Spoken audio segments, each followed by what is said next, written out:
This podcast is brought to you by Most Valuable Podcasts, saving your day from boredom with the best podcasting entertainment.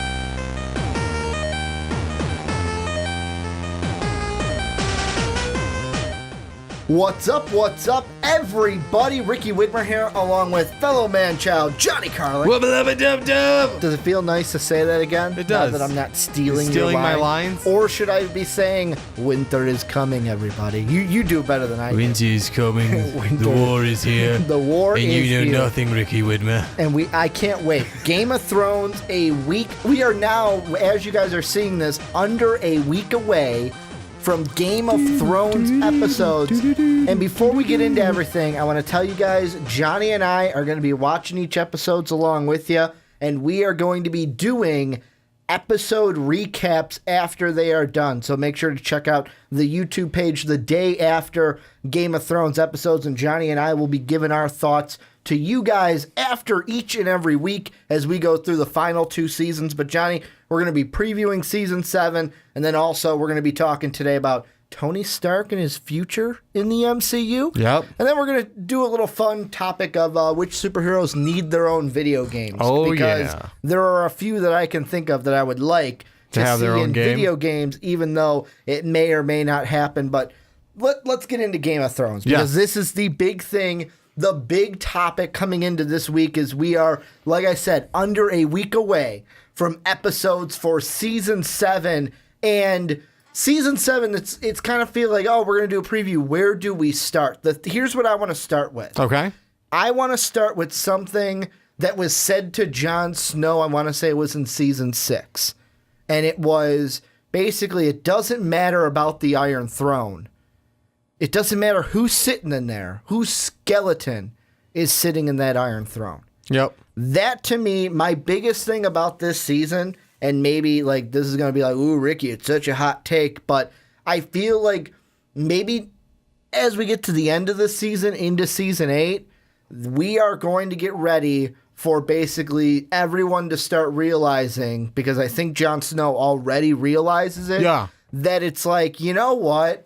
All of us fighting over this one throne in this one place in King's Landing, that don't mean nothing if the White Walkers defeat us. Exactly. Nothing means anything if they rule everything, because if we don't stop them... The Night King and his, 100,000 troops, I think they said? There will just be more White Walkers to deal with. It'll be all White Walkers at some point if they don't stop it. That's the thing I'm bringing into season 7 is, when do we hit that turning point where some key pieces besides Jon Snow start to think, yeah, you know what? That throne's not important. Let's focus on these guys over here. See, I think the big thing is Jon Snow knows about it, and But he knows nothing. Remember that. Obviously, Jon Snow knows nothing. No, I think he fully understands that that's the most important thing, because him and what's his name, Bravos.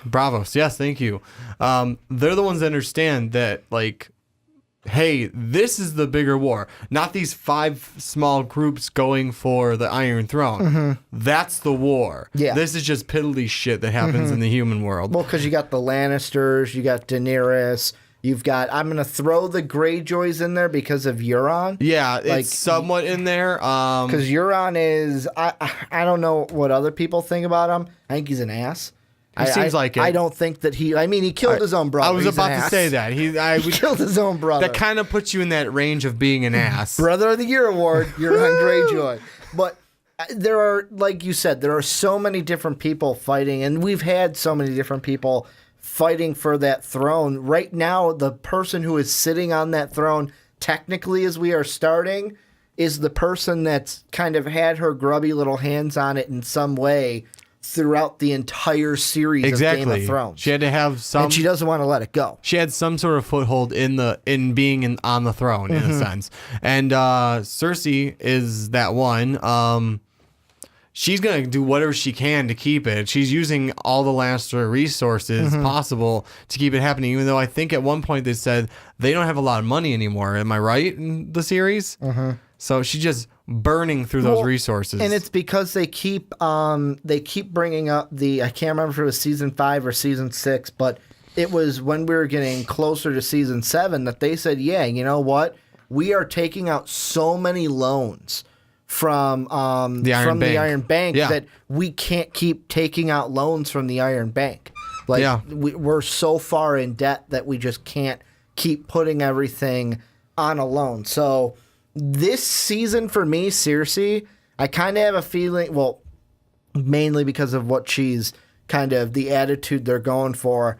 I think this is going to be the most I don't give a fuck and badass Cersei that we see. Yeah. Because we saw it at the end of season 6 where they're like, oh, she's going to come to her trial. No, she's not. And she puts on the entire black robe with like the silver chain that goes across from it. You look at the pictures from her Queen's Guard from the season 7 shots. They look badass in their black armor, and the mountains, exactly. The mountains got black armor with some like white logo. The center. silver insignia on the middle of it. She is going to be so badass to where I feel like in this season, you know how like the Twilight people went like team this and team that. Yeah, we're gonna like during this season. I bet you, me and you, while we do the recaps. We will at one point, there will be a reason for us to say, well, guys, you got to tell us, are you Team Daenerys or are you Team Cersei? Because that to me they're the two budding forces for the Iron Throne. They're going to be the two biggest because, like we said, the third group. And I know everyone just went, obviously, Ricky. No way. I mean, we all know the third big group of that is Jon Snow, and he doesn't care. He doesn't give a shit about the Iron Throne. No, he doesn't. He knows what the real problem is, and that's to the north. And I feel like the rest of them may not understand to the full length that Jon does, but everyone in the north is behind him 100% as of now, as of what we saw season 6. Well, the only thing, and not Bravos, it was Davos is what I was thinking of. Bravos, Davos. It's because I said Bravos, and I'm like, no, that's where the Iron Bank is. I'm like, no, that's where the faceless god is as well. That's where Arya finds the faceless god, or the god of many faces.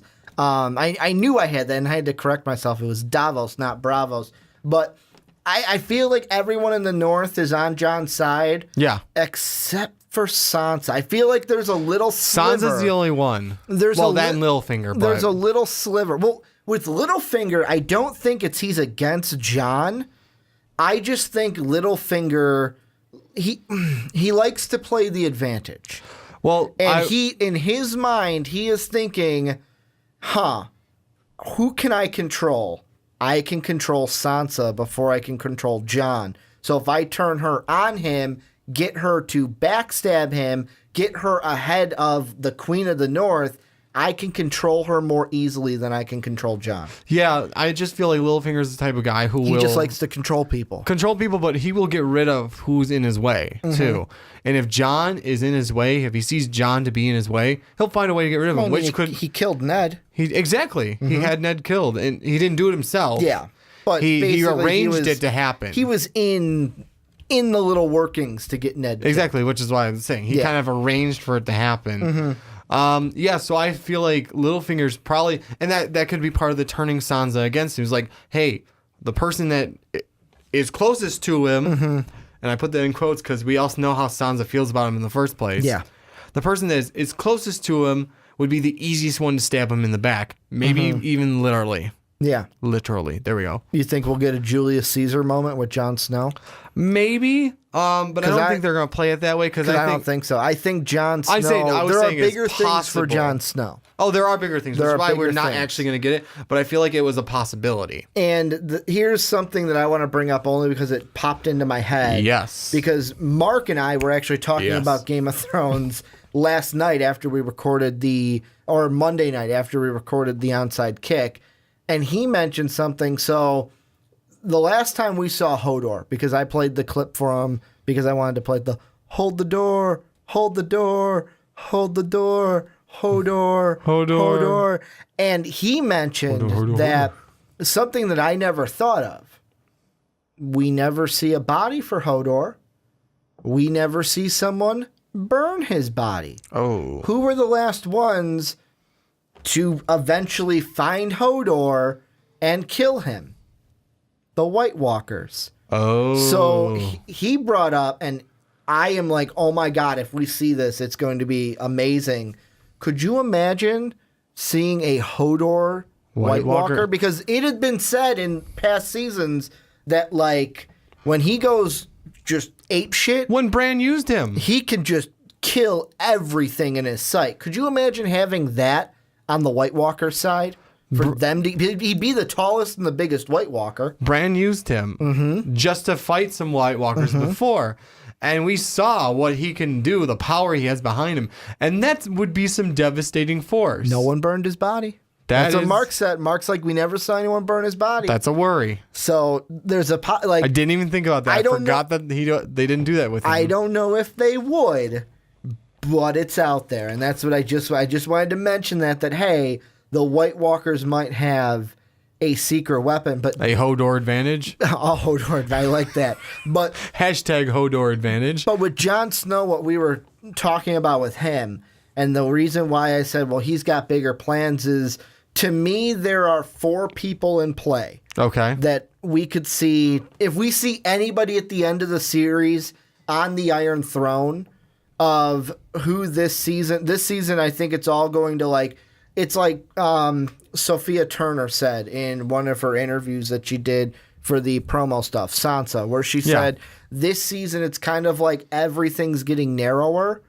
and people are getting closer to where we're not as spread out as we used to be. Backs are going against backs and everything's just getting more narrow. The playing field is getting smaller. Yeah. To me, there are 4 people that are going to be in line for the Iron Throne. The first one is she's sitting on it right now, Cersei. She basically inherited the Iron Throne. Yeah. Because technically you would say Baratheon is the blood. Like if you have Baratheon blood in you, you have the king's blood in you. You could also say, hey, I have Targaryen blood in me. I have king's blood in me as well. So to me, it's Cersei because she inherited it because she was married to Robert. And then the other 3 all have king's blood in them. Yeah. Robert's bastard. You got Gendry. Yep. Then you have Jon Snow, who we know at this point he is a Targaryen.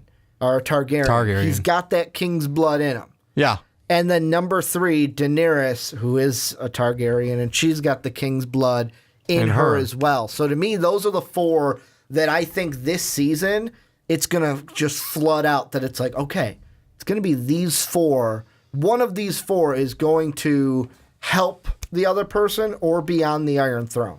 I got something for you. Okay. What if by the end of the series, we just kind of come full circle to where we started? Gendry,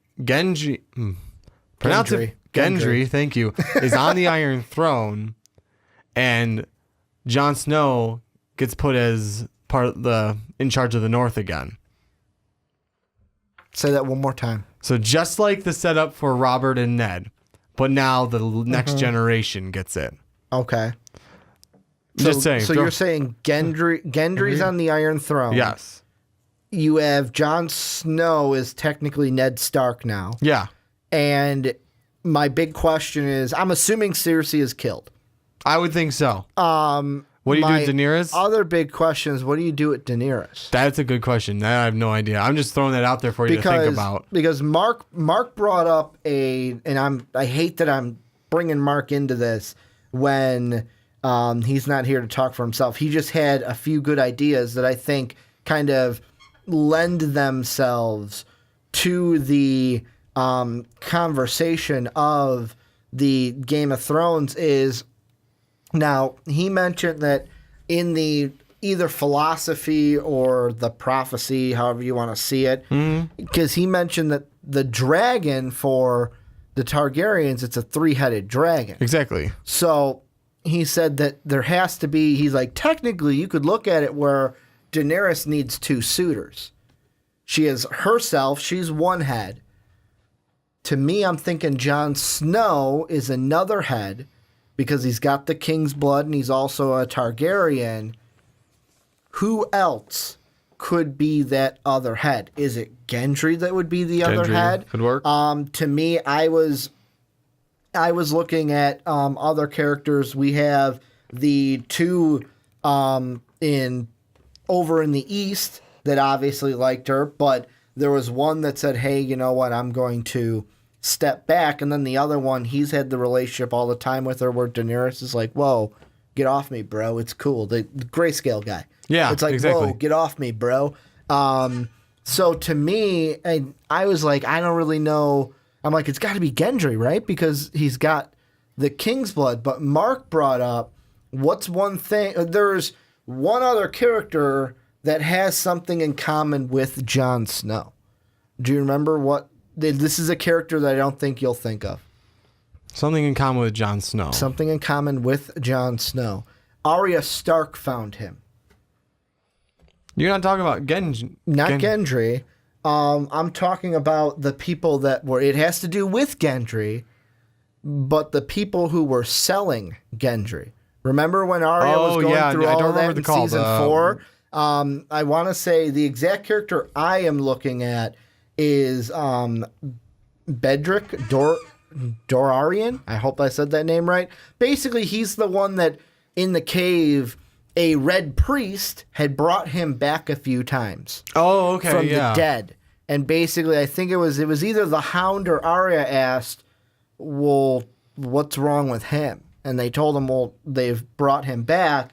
And that's where they learn that each time you are brought back from the dead, it takes something from you. Yeah. Something gets taken from you. That's why he bit's left behind. Lost the sight in one eye, has this wrong, that wrong. But he is also one that has the same thing, has been brought back by the same magic that the Red Witch used to bring back Jon Snow. So that was one theory that Mark kind of threw my way, that maybe the three-headed dragon is him on one, Daenerys in the middle, Jon on the other. Yeah. Because it's Daenerys who's the queen, and then these two are kind of the two outside heads that have been brought back with the same magic of fire. That's true. You know, that's a very good one, too. I feel like Jon is definitely got to have to be one of those heads if that's the way they go about it, though. Yeah. Because he is the child of fire and ice. He's like been a pretty important character throughout everything. And not only does he have blood of the king, but he acts like a true king. I would say even from season 1, you could look at it and go, he's going to be a king. Yeah, exactly. I mean, season 1, he was really like he didn't know a lot, and he was more of that just protective brother figure. Yeah. Especially for like Brand and his younger brothers. Arya even, didn't he? Wasn't he the one that bought her needle? I think so. Had needle made for her? Yeah. Mm-hmm. But I mean, I look at it, and if they do that, then the North has to be Sansa's. She has to be Queen of the North. Yeah. Because I don't know if you do, unless they do a three-headed dragon thing where it's kind of like the big three parts of Westeros, where it's like one head in the north, one head in King's Landing, and one head in the south. One head in the south. That would make a lot of sense. Unless they do something like that. But this season is going to be, for me, all about reuniting people. Yeah. We're going to get people that are reunited. And the one that I can't wait for is Arya. I can't wait for her to get reunited with Jon and Sansa. Yeah, I can't wait for that. And even Brand. Because Brand's going to get reunited with them, too. And he's got a plethora of knowledge that he needs to tell people about. Knowledge and some new powers to boot, too. So I can control Hodor. Yeah, not only can he control Hodor, but he's basically the three-eyed raven now. Yeah, exactly. So, I mean, there's that power, but really just the knowledge of everything he's learned about how the White Walkers were made. Really, there are only two main characters that really know how to defeat a White Walker, and that is Brand, because he knows how they were created with the dragon scale, and then Sam, who actually has killed a White Walker with dragon scale. And Jon. So, okay, three people. That's who three out of a lot of characters. 3 out of a lot of people who know how to actually take out a White Walker. And one's very important in Jon Snow. Jon Snow. Anything? What kind of things are you looking for? I'm actually looking for. Honestly, a lot of the wars are going to be really cool, but they're coming. I want to see. I would like to see, and it feel like it would have to happen just to defeat the White Walkers. Mm-hmm. Everyone's going to have to get together, except I feel like Cersei is not gonna cooperate. No, she's dead. She's dying. She's gone. At some point before season 8 ends, she's dead. And you want to know who I want to kill her? Who? I want Jaime to be the one to kill her. I feel like that would be. I want him to be the Queen Slayer. Not her. Jaime or Tyrion. Or Tyrion. I would like Tyrion to do it too. The reason why I want Jaime to do it is not only would we have him be the Kingslayer and the Queenslayer, but we've seen Jaime throughout the entire series has kind of shifted back and forth between sides, between being on Cersei's side, between not agreeing with Cersei and being like, whoa, that's kind of fucked up kind of a thing. Yeah. And kind of ebbs and flows in this way and that way. And in the season set, and I know that this could be, you could just say, well, Ricky, this is because he walked away from the Kingsguard, and that's why he's not a part of it. But when you look at the season 7 screenshots that they put out, notice that he's not wearing the Queensguard armor. Yeah. He doesn't have the all black armor on, but he's still right next to Cersei. So that tells me where it's like, yes, you're close to me because A, you're my brother, and B, you're my children's father. But used to be, none of them are left. Yeah, none of them are left anymore. So now you're just my brother. But other than that, I'm still going to keep you close because you are family. Well, that, and I think he's the head of House Lannister now. Seeing as Tyrion's gone. You can't kill the head of House Lannister. Unless she wants to be the head of House Lannister. She wants both. Why not? She wants everything. Yeah, she's going to take everything. But as queen, she is already head of House Lannister in a sense. She controls all of it. I can't wait to see what happens with everything, because we've already seen what Cersei can do when she puts her mind to something. Oh, yeah. AKA blowing up the Citadel. Yeah. And killing everybody, because basically the high priest was a dumbass. Yeah, he was. He killed everybody. It was his fault. If he would have just let Marjorie, who's my future wife, would have let Marjorie walk out that door. It's kind of hard to be my future wife when you're dead, though. I just thought of that. Yeah. If he would have just let her walk right out the door, she would have been alive today. Exactly. She would have been alive for season 7, but that's not the case. Nope. Instead, we got Cersei in her badass moment of, boom, I'm just going to blow up everything. Oh, and here's a flying bell through the streets of King's Landing. But before we kind of wrap this up and kind of pull it in for our final predictions, is there anything that you think we did not touch in this little preview that you think we need to mention before we see the first episode this upcoming Sunday? No, I'm just we got 3 main heads going at it. I don't want to say for the Iron Throne. There's only 2 going for the Iron Throne, but 3 that are kind of 3 main groups fighting for power. I got one. What? This is what we'll end on. Okay. The thing I forgot to mention, this has to do with Cersei also. Yes. The one family we have not mentioned are the Greyjoys. That's true. The Greyjoys, last time we saw them, it was, we should have the sister be the head of the Greyjoys. Well, why would we have her be? She's a woman. No, she is the right one. And Theon's telling him, well, here comes Uncle Greyjoy. And he comes in, Euron comes in, and he is the head of the Greyjoys now. I think it will be interesting because the thing that, and I got this from Emergency Awesome, he was basically showing off some of the interview footage, and he caught that the actor that plays Euron was asked, like, who on set brightens your day? And he goes, I almost gave a spoiler. And when he covers his mouth, he said, I almost gave away her name. Yes. So his theory is that it's Cersei.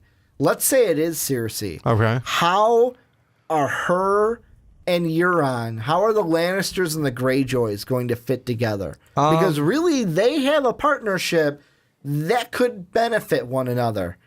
Euron could give her extra troops and a navy fleet to combat Daenerys before she even gets to Westeros. And then number 2 is that, if you help me in this and survive, I've got a ton of different, they've got a ton of different castles they could just give him. Not just that. How many times has Jaime basically promised different castles? I'll give you a bigger castle if you just help me. Yeah. If you just help me, I'll give you a bigger castle. Well, not just that. She can give him the title that I can. It escapes me. The one that John had about the North. Warden of the North. She can give him that. She can give him. She can make him the top one in trade routes in all of Westeros. Yeah, and it was. So I mean, there's so many benefits for them to work together. So yeah, I could see that being like, hey, you give me your huge naval fleet to combat Daenerys, because they have to get over there via water. They're not going to just. You give me the huge naval fleet to do this. If you guys help us win it, then you get this. You get the whole shebang of everything I can give you. So I completely agree with you that that's a very good possibility. Well, and the last thing I'm going to bring up before we end everything is an interesting point also. We have seen Daenerys in shots on the dragon throne. You know what's all laced around that kind of dragon throne? The thing needed to kill the White Walkers. Oh. So I can't wait for that to be noticed and be a big play when we get to the end of season 7, maybe into season 8. But I'm going to turn the conversation on to you guys now, and I'm going to let you guys let us know down below, what are you guys thinking for this season? What's going to happen? What do you want to see happen? Anything. Tell me down below about Game of Thrones in the comment section. We want to hear from you guys. But Johnny, we are going to move on into our next topic, and it is going to be Marvel and the MCU. Something that we love to talk about is yesterday. Of course. Yesterday, if you guys either saw the full podcast and you're watching it now, well, it's today if you're watching the full podcast, but if you saw the segments we had yesterday, as you're watching this, our Spider-Man review is up. So you got to go and check that out. Look at it. As I'm wearing my DC shirt promoting a Spider-Man thing. But shame on him. What we're talking about today is Robert Downey Jr. and Iron Man, basically Tony Stark. Because here's a quote. I'm going to hit you with a quote that he hit. Don't hit me with something. That he hit Australia'sNews.com with. And it goes, it's a cyclical thing. I could have said when the first Avengers came out, it's never going to get any better than that. Everybody stop. But to me, it's always about people and opportunities, like the Russos, who I adore.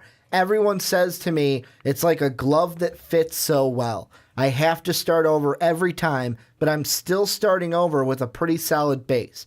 I just never want to blow it for the last 6 or 7 MCU movies. I have done by dropping the ball because I decided to go do it one more time. I just want to hang up my jersey before it's embarrassing, end quote. And basically what he's talking about there is he doesn't want to ride the Tony Stark train. He wants to end it at the right point. He basically, and you're not going to get this because you are not a sports person. No, I'm not. But you might because you're from Chicago. He basically wants to Michael Jordan it. Yeah. He wants to win and then just walk off into the sunset. I got my ring. I'm going to walk off into the sunset. That's what he wants to do. Now, it also doesn't hurt that when he does, this will be the Spider-Man's going to be the 7th, I believe, or the 8th time that he is Tony Stark. It's not going to hurt that Avengers, the next 2 coming, will be 9 and 10, which will put him over. It will tie him. It'll put him over. Beat him, which is Hugh Jackman as Logan, Wolverine. So that doesn't hurt as well, like to have that in your back pocket. But exactly. That posed me to ask this question, Johnny. Yeah. After Avengers, we've already talked about this for Captain America because he's kind of hinted that something's going to happen. Somebody's going to die. Is this the movie, Avengers 4? Is it the movie where were we wrong to talk about Captain America? Is Tony Stark, is Iron Man the one that dies? I really don't want that to happen. If it's anyone, I really don't want it to be Tony Stark. Mm-hmm. Being is that what they're talking about? It's possible because it's not like it's Chris Evans where, hey, you know what? I just don't want to be the role anymore. It's like Robert Downey Jr. is more like, you know what? I don't want to get to I don't want to like overdo it. I don't want to overstay my welcome. Exactly. I don't want to get to the point where I'm just embarrassing myself now. So I want to like you said, Michael Jordan, go out on a high note. Yep. So I can understand if like contract stuff happens and he wants to like, hey, you know what? Yeah, I'm done. Kill off my character, because obviously if he's not gonna sign in for a contract, what are you gonna do with him? You're just gonna not use them. The thing that here's what I'm thinking of. Yeah. And this would kind of bring everything to me full circle. Okay. Is if they killed Iron Man. And I'm not saying to go ahead and do it, but I'm saying I could see it making sense. Okay. Because think of some of the things that we have talked about, either from Kevin Feige quotes or about Marvel, which also I got to throw out there for you guys who can't see because you're not looking right at you or at you. Yeah. It's weird that I can't see your eyes right now. I'm used to being able to see his eyes as I talk to him, and now I can't. But like I was saying, from everything that we've talked about, think about where Marvel is coming from and where they are going. Let me talk about the past first. Yeah. Which character basically started everything? Robert Downey Jr. is Iron Man. Iron Man. Which character technically got the Avengers together? Like in the story, actually got them together. Iron Man. Iron Man. And Phil Coulson. And Phil Coulson. God rest his soul. But he started everything with the first movie. He was basically the one to help Nick Fury put the Avengers initiative together. In Ultron, what did he see? What did Scarlet Witch make him see? Everyone's death. Everyone's death. Wouldn't it, like with that past, wouldn't it be fitting that A, he's the one to go because he started it and it would be meaningful from that point, but also because he might be able to be faced with a choice in Avengers 4. Mm-hmm. Either I sacrifice myself, which also he is dealing with the whole, I almost got killed in Avengers 1 thing. Yeah. In Iron Man, I want to say that was 3, where he was going through all of that. Yeah, it was Iron Man 3. With the crappy Mandarin, but we're not going to bring that up. Thanks, Ricky. Hey, just watch the one shot. It makes it a little bit better. I said a little bit. However, you have all that, but then you look to the future of what have they said they are going to do after Avengers 4? What are they getting rid of? The timeline. Phases. That's so basically they said, hey, we're going to get rid of phases and we're just going to tell good stories. Yeah. Why? What would be a perfect end to the phases and the timelines than saying the father who started it all? This is his final resting place. Yeah. Well, it kind of brings it kind of like Logan. Kind of like it would have. I think it would have the same kind of effect as Logan the movie. Well, let's do it this way too. If Tony Stark makes sacrifices himself for everyone else, it kind of like puts Captain America's foot in his mouth from the first Avengers movie. You're not from Civil War. Well, I'm just saying in the Captain America in the first one, because he says and I'm paraphrasing because I don't remember it verbatim. You're not willing to make the sacrifice play. Mm-hmm. Captain America said that to Tony Stark. Yeah. Now, if he does this in Avengers 4, Avengers, yeah, I guess it is 4. That's what they're saying. It's Infinity Wars Part 2, whatever. Well, it's Infinity Wars, and then it was going to be Infinity Wars Part 2. Remember? And now then they renamed it. Now it's untitled. Until they title it, that's what I'm calling it. Infinity Wars Part 2. Title it, and then that's what I'll call it. But right now, it's Infinity Wars Part 2. Okay, Avengers 4. But go on. Avengers 4. Okay. I'll technically. We'll argue about this all If you want night. to argue about it, Civil War was kind of like Avengers 2.5 then. Avengers Light. Avengers Light. It's not a beer, Ricky. No. It's not a beer. No, I mean, I could see that being very fitting then, and then like kind of putting Captain America's foot in his mouth. Mm-hmm. So, I mean, if you make Tony make the sacrifice play, which then makes me question the vision he saw, unless it's just like the vision was just his worry and not really a premonition of what's to come. Mm-hmm. I feel, you know what else also hits breaking me? Down. No, you know what else also hits me? Huh. And I believe this was released today. I'm going to pull up the article really quick. Okay. Of something that was released, and I went, holy shit. Like, this could be just them saying, yeah, sure, this is what it is, but I guess Marvel has now released, or Tom Holland was allowed to finally say it, but do you remember in Avengers 2 when we get to the part where there's the kid and he comes up with the Iron Man mask, he puts out the phaser? Did you hear who they are saying that is in the MCU? Tom Holland. Peter Parker. Peter Parker, yeah, whatever. Like, that to me was like that's another thing to where if he dies, another connection of like, wow, Peter Parker was in that movie technically, had that bond as a young kid without knowing it, and then Tony Stark got to mentor him as like the father that doesn't want to get too attached kind of thing. Exactly. Or the stepdad that doesn't want to get too attached, but I'm going to be your mentor. That kind of a thing. Yeah. Trying to get him the ball rolling. Basically he's kind of training someone to take his place. If this is how it's going to happen, and Spider-Man's there to take his place. Spider-Man's a tech whiz. He is. He is a superhero. He's also got superpowers, so he doesn't quite need the suit. He gave him a suit. So kind of like, hey, you know what? I see a lot of this kid, or myself in this kid, in some senses. He can be better than me. He wants Spider-Man to be better than him. Could you imagine, and this is just me spitballing off the top of my head. Go for it. That, you know how we were talking about the Iron Spider? Yes. What if this is the start to the Iron Spider? Could where very well be. basically, here's what happens, and this is me spitballing it off the top of my brain. Tony Stark dies. Okay.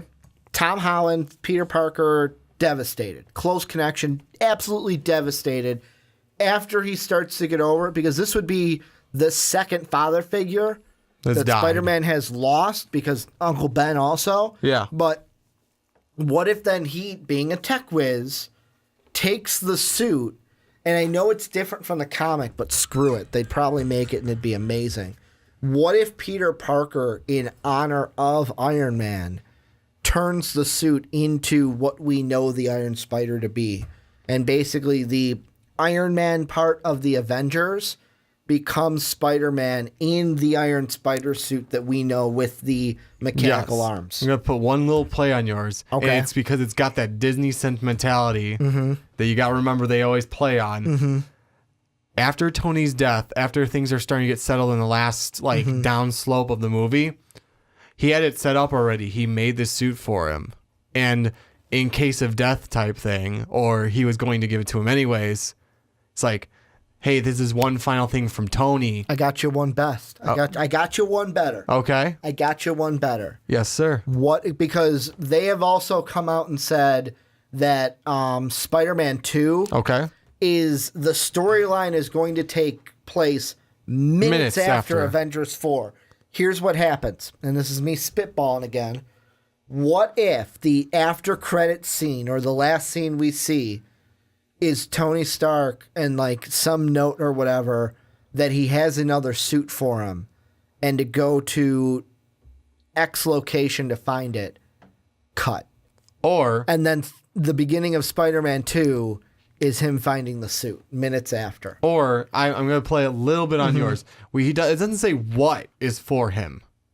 Just I have something. I need you to go to this location. Like a note saying you need to go to this location. Goes to that location. It's one final thing from your mentor to you this is like you said, next movie. One final thing from your mentor to you after his death. Like something he's like, he thought about and he was going to give to you. He knew he was going to die. He either knew it or he's like, you know what? This is for Peter. On my, at this point, he needs to have it. And then it's the Iron Spider Yeah, suit. it's just that, like I said, it's going to be the Disney sentimentality they're going to pull out because obviously it's Marvel, but it's Disney's Marvel. Could you imagine if he calls it like the Mach S too? Mark II? No, I would say the Mark S. Mark Spider. Mark S for S2? Spider? Mark S2. Okay, I got you. Something like that. Because they never said that this is like the Mark S1. That's true. They just kind of said, hey, I made some arrangements to your suit, which... I mean, he's got to earn back because in the trailers we even see the whole homemade suit. A lot of people could have died, yada yada yada, and Tony Stark going through the same thing because he had to go through the responsibility missing the thing suit of the suit too. But I kind of have a feeling that if you ask me, because we've had the conversation of Captain America and now we're having Iron Man, I feel like if one of them is going to die, it's going to be Tony. It would drive the story better. As much as I don't want it to happen. And do we honestly think Tony Stark, basically Robert Downey Jr., wants to go more than 10? Like, think about that alone. Yeah. 10 movies as Tony Stark. Do you think that, of course you can throw out the answer of, well, Ricky, if he's getting paid to do it, he'll go ahead and do it. Do we honestly think after Avengers 4, since they're getting rid of phases and they're just going with which characters are going to tell the best stories, that Robert Downey Jr. is going to go, yeah, it's time. This is the time to end it. Yeah, that would be, I guess it would be a good time as any to do it because, again, that's his words. He used to not like, hey, I would do a ton more movies. Now from this quote, it's like, hey, you know what?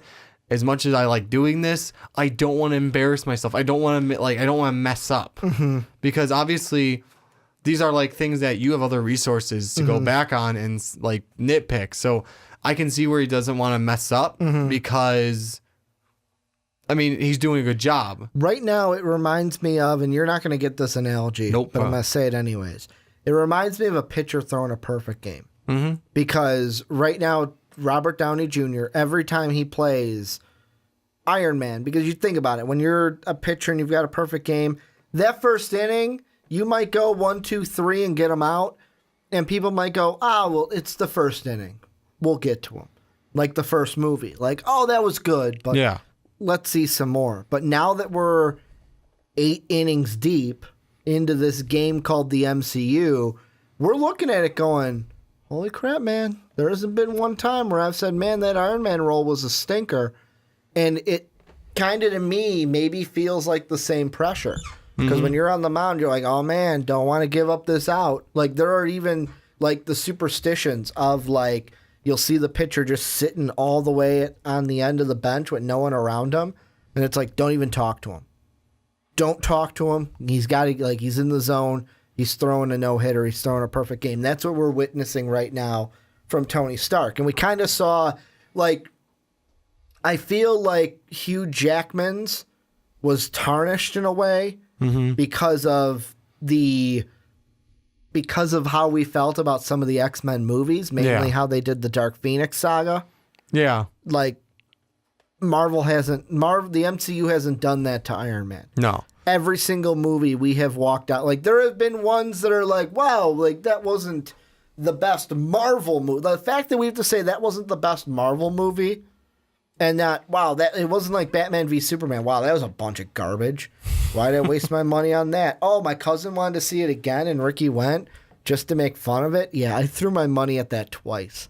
just so you guys know, I threw my money at BVS twice. Yeah, you did. Yeah, and once was on Thanksgiving, I think. That was when my cousin and I went to see it because she'd never seen it. I'm like, well, you got to see it because if I went through that garbage, you have to go through that garbage. Yeah.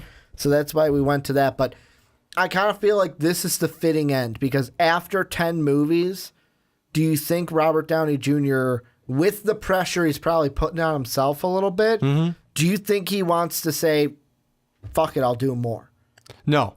Just because, like, you and I both sound like we're in agreement on it.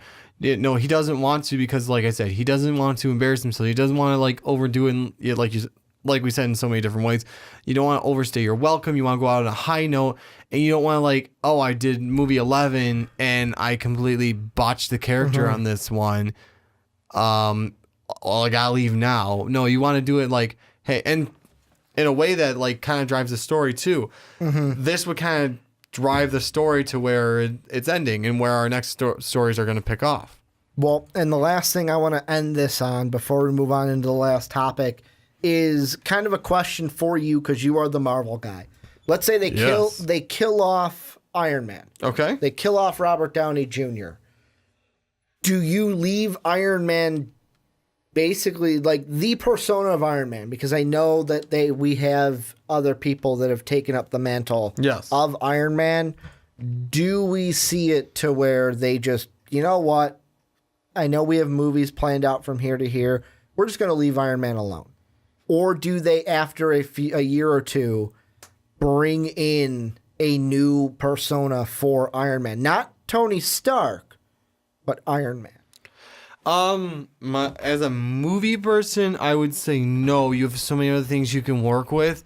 If they really So want many to, other stories they haven't told yet. yes. But on the other side of that, you can, like, there's Iron Kid, for example, and some people were saying, oh, well, the kid from Iron Man 3 is Iron Kid.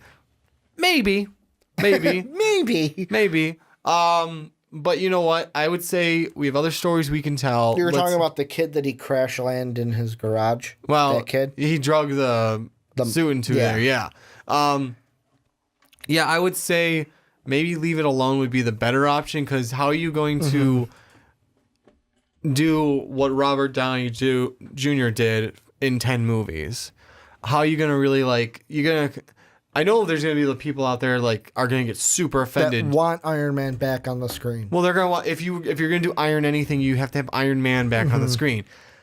And you're just going to, like, offend people. I'm not going to get offended. I'd be open-minded to another Iron whatever, but I feel like the best option would be just to kind of leave it alone. Let's put it this way. There's only two ways you're getting rid of Iron. You're getting rid of, if Robert Downey Jr. wants to walk away, there's only two ways that he's walking away.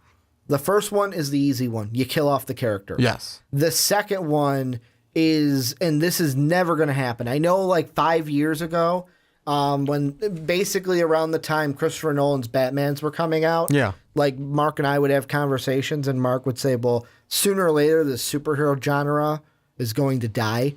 Well, then Marvel took over, and good luck with that kid, because they just made movies forever. But the thing that I look at is the second one is, if the superhero genre dies, and I don't think that's going to happen. Not anytime soon. I don't see it. Like, with how Marvel's got movies planned all the way till 2020 whatever. Yeah. Fox has already scheduled movies to 2022.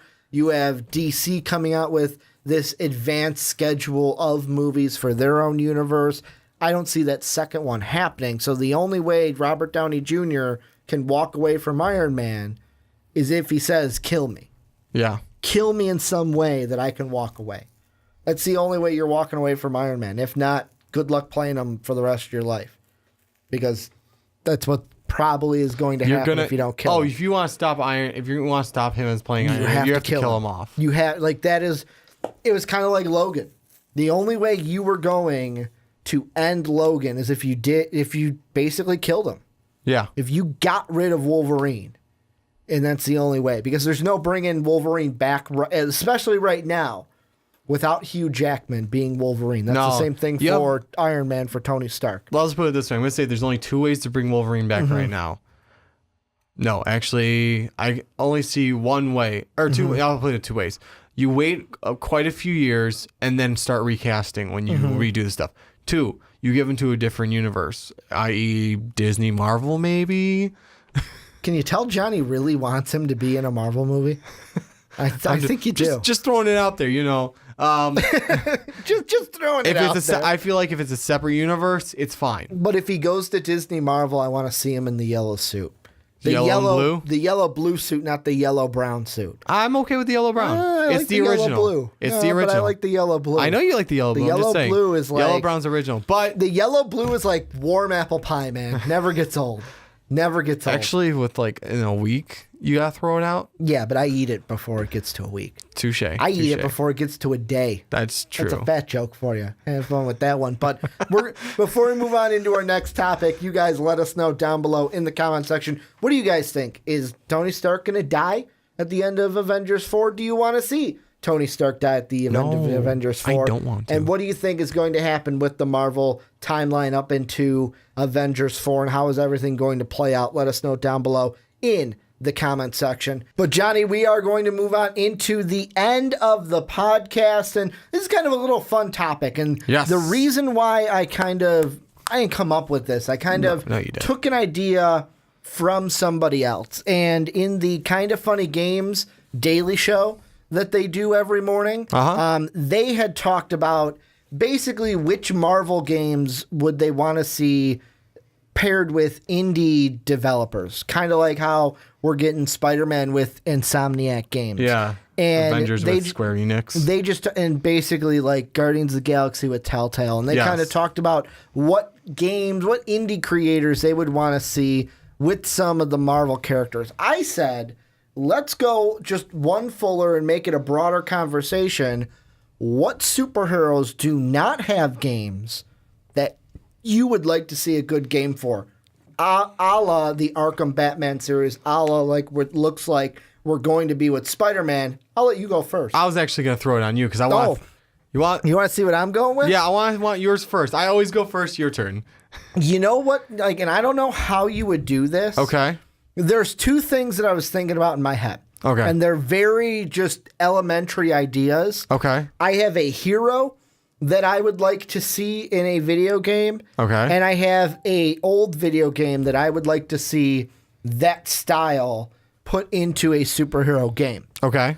The first of which is The Flash. Okay. I would love to have a Flash video game. However, it's one of those things where, well, God, how do you do a video game with a guy who can run? The other idea I had is actually two. Either the play style, a similar engine and play style of God of War, with a hero in there. I mean, you could kind of say that, Batman Arkham, the Arkham games, that fighting style was almost the same or similar. I feel like a God of War engine with Wolverine would be awesome. Kinda because like, basically you see like Kronos, which like you're just kind swinging of like the what weapons. PS2 had. Yeah, you're swinging the weapons and it's just a button mashing frenzy. Yeah. I would love to see that with Wolverine and him just going to town and just hacking. And it's basically a beat 'em up. I would love to have them revamp that because they had it for the PS2. They had it at Weapon X program, and that was a great game. And you actually got to use. Was it Weapon X program or was it the X-Men Origins Wolverine game? No. I have that one too for the Wii, and I'm not a huge fan of it. Okay. I got through part of it, not a huge fan of it because, but no, they had. I one. never played it. That's why I played both. Well, of course you did. It's Wolverine. Obviously, it's Wolverine. No, I liked the one that they came out with for the PS2. It was, I don't remember the exact name for it, but it was based off the X-Men Origins. You start off as Wolverine in the Weapon X program. You have to break out of the thing, and then the rest of the storyline, I can't remember because it's been so long since I played it. But you actually get to use like a lot of his powers. And the cool part is like it's not like it's not like it's a super easy game where he heals all the time. Well, let me hack through everyone. No, the cool part is when his claws are out, you can't heal. It's kind of cool because that way his claws are out and you can fight. So you basically have to pick and choose when the claws are out. Exactly. So you can knock at people with your bare fists. It takes longer to kill them. But you're healing. But you're healing. Or you can have your claws come out and attack them real quick, like 2 hits. But you can die. Yeah, they can shoot you. I mean, you got a nice long health bar. But if you got like a group of 6 guys, you got to pick or choose. Am I going to have my health? Am I going to keep my health up? Or am I going to pull these claws out and just try and take them all out real quick? I kind of like that in the sense of it's kind of like with Batman, the Arkham series. Yeah.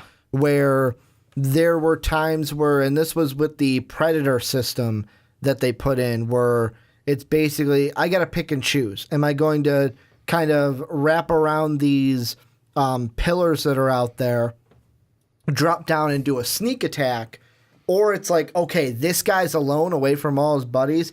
I'm just going to drop, beat, take him down, and then slip into a vent. Yeah. So it's like you had to pick and choose your spots almost. But the Flash was the first one that came to my mind. Okay. I just don't I don't know how you would do, unless you kind of did like an Infamous type of thing, because that was kind of like similar thing with electricity. When and he rode the rails, you mean? When he rode the rails, but you would have that basically all the time. Yeah. I just don't know with the Flash how that would because here's the thing we got to think about. Just because we'd want to see a game done doesn't mean it would transfer over nicely. Like Batman transfers over great. Yeah. Because he doesn't have superpowers. He basically, any karate or martial arts skill can be transformed into a video game for combat. I mean, look at Mortal Kombat. Exactly. I know some of that has weapons and stuff, but the kind of, or Street Fighter, the or Tekken or fighting games. Basically any fighting game. The raw part of it is that kind of, especially for like Street Fighter, Mortal Kombat, is that martial art aspect to it, that karate aspect. Yeah. And I think that was just perfect. Spider-Man, I think it works because it looks like it's doing the same thing that the Arkham games did for me, it's doing already. Like, it makes me want to play it. It looks like a great game to play. The other game that, this might be me going into the vault and like Ricky, leave that kind of game behind, but I feel like the play style of a Prince of Persia game would be great for a superhero. That would be where good it's too. Kind of like you can, in that one you could ride the walls and it's got a linear path that you can go to, because I don't think we need one that's like just here's an open world. Yeah. And you can explore.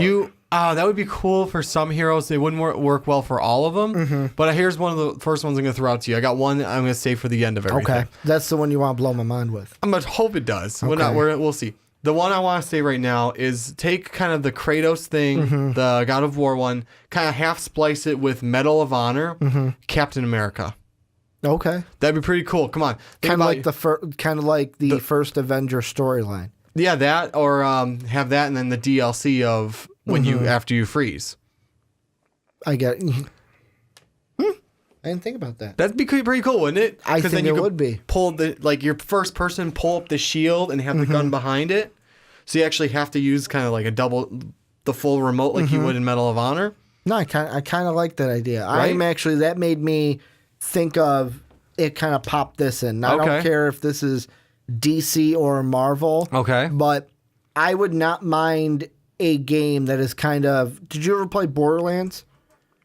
No, I've watched some of the gameplay. Where it's basically where, yes, you have this open world. Okay. But there's a storyline to go with. Mm-hmm. And it's basically a quest story. So it's kind of like an RPG. Yeah, I got you.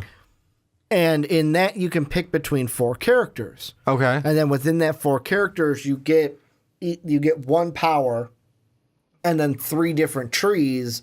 What if they did something similar to where it's a Borderlands style game with the trees and the open world, but there's a storyline, there's quests, but it's Avengers. But it's Marvel characters. And I know that people might be saying, but Ricky, there's a computer game that's already like that. No. I'm not talking about a game where it's the, because the one that I'm thinking about, our friends, 2 of our friends wanted us to play with them. I think it's like Marvel superheroes. It's on Steam. Yeah, exactly. I played it for like 2 weeks and I was like, this sucks. Yeah, I wasn't a huge fan of it. It just wasn't my style. No. Where it was like the kind of over top view and you had the little guy the little superhero that you chose. Yeah, exactly. And it just wasn't for me. No, same. I tried it too for a short time. It's like, no. But like with Borderlands, where you are a first person. Yeah. And you are the person. And you just go around. And then say it's around New York or something like that. It's around New York or it's around something, basically. Yeah. And like you can have vehicles like they did in Borderlands, even if you did like the Avengers. Okay. Even if you made it like to where the playable characters are like Hawkeye, Black Widow, like the ones that aren't like, I don't know if you need heavy hitters. Yeah. But like if you made it that style where it's like you have like Hawkeye and Black Widow, obviously they can rely on the vehicles so that you can translate it to that Borderlands style. Here's one that kind of relates to that. Then it was the one I was going to save for the end, but I'm going to throw it out now because I think you kind of tied it in. Just imagine, take all the characters we have so far in the MCU. So we have the Avengers, Doctor Strange. Help me out if I'm missing anyone. Ant-Man, Wasp. Take all of them and throw them into a game just like Overwatch. How much fun do you think that would be? You can choose Iron Man, Hulk, Thor, any of them. You can do a team of 6, go head to head with other people. You could just blatantly rip it off. You can blatantly rip it off. Because I'm thinking this right away. You have Hulk's a tank. Hulk is your Reinhardt. Or no, Hulk would be your Doomfist.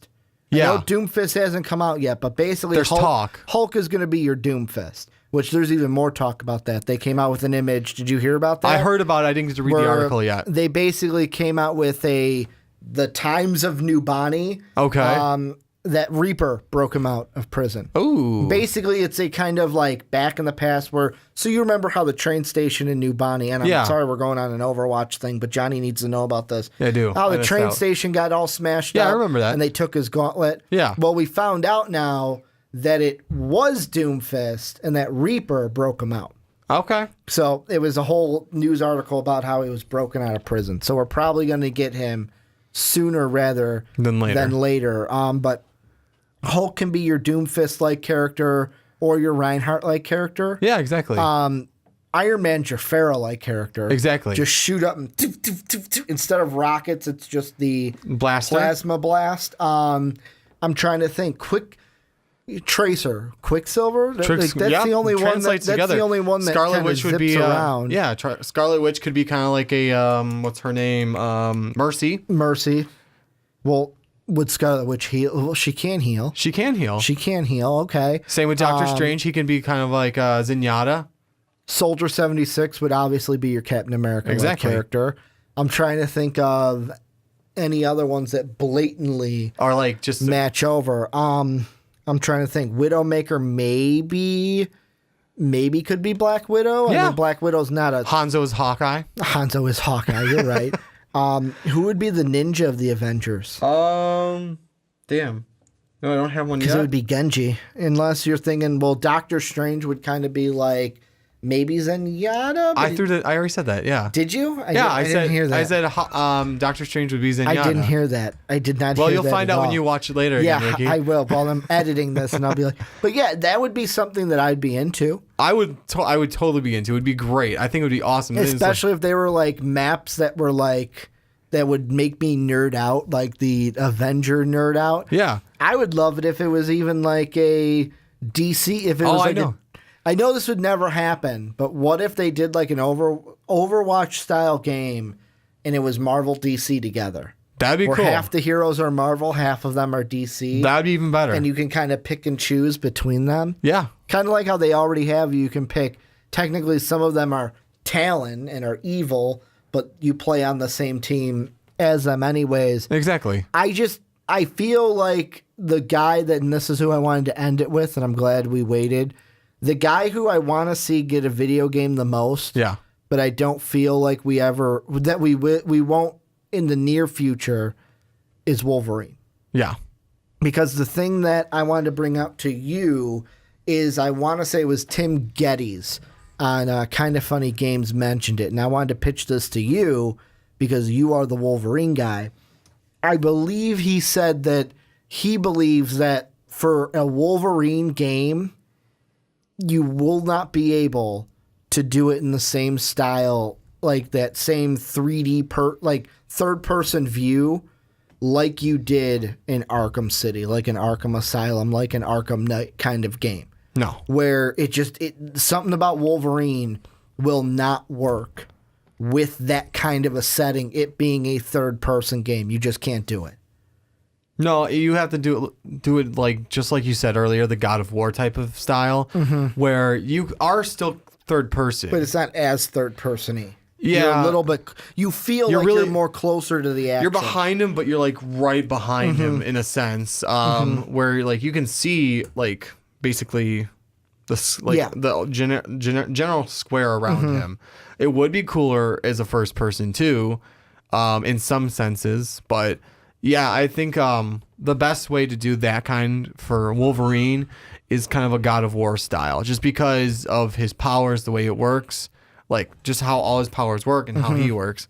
I would just, like I said, I would love to see a revamp of a game like that with way better graphics, a little bit better storyline, and a little bit closer to his powers. But I did like like I told you, I did like what they did, where it's like, hey, you have to make a choice. Because if you don't do that and just say, well, he has healing factor, he's going to heal while you're killing people. You know what I think they could do also? Yeah. And this is a Wolverine-style game they could do without even having Wolverine technically in the game. Okay. Is a Weapon X game where basically what it is, here's the storyline. I'm going to pitch it to you. Okay. Basically, Wolverine breaks out, or Weapon X breaks out. And it's, remember the scene from, I want to say it's Days of Future Past, where he's just wrecking everything, and he's like, it's his criminal Oh, state. you mean where he Where he's in the, like, down the bunker area, and then that one. Yeah, I got you.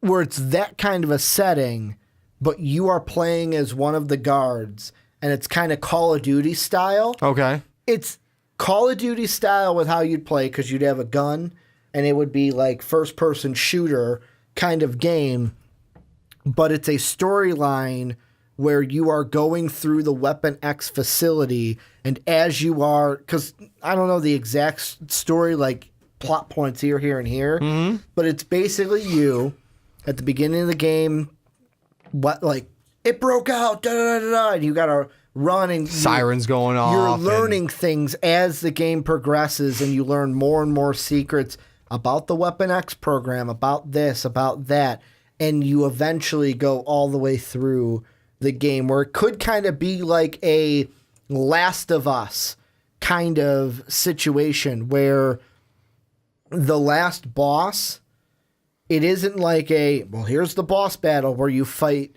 Wolverine. It could just be like The Last of Us, where the game kind of, because it's a little it'd be cinematic-y with it, it just kind of ends, where it's like your gameplay goes into a final cinematic. And basically, it's kind of one of those games where, like, I'm going to use The Last of Us, where yes, you're playing a game, but it kind of feels like a movie as well. Yeah. And it's got those cinematic moments with the actual moments as well. I originally pitched first person shooter, but I think you could do it third person as well, like Yeah, Last you could. of Us. Yeah, I would prefer that be first person. It'd be cool, kind of like a Resident Evil. Yes. Whereas I don't want to say you're exactly like where it's like the train one where you don't get to the track one where you don't get to choose. It could be kind of cool because like the last one could be the boss level of Wolverine broke out, blah blah blah happened, or someone big. It's like, and it's not that you have to defeat them; it's that you have to survive long enough to get out of there. Or it could be something where, like, this could be the end. Like, you see, like, Wolverine causing havoc, and it's just something where you just have to press a button, and it triggers something that you do to Wolverine to neutralize him. Okay. So that you can get out of the base. Okay. Kind of a thing. Like, the thing I'm thinking in my head is, like, you're up in a control room looking through the glass, and, like, where there's, like, vats and, like, kind of like the pools that they had for, like, when he gets up and he's like, this out of the pool.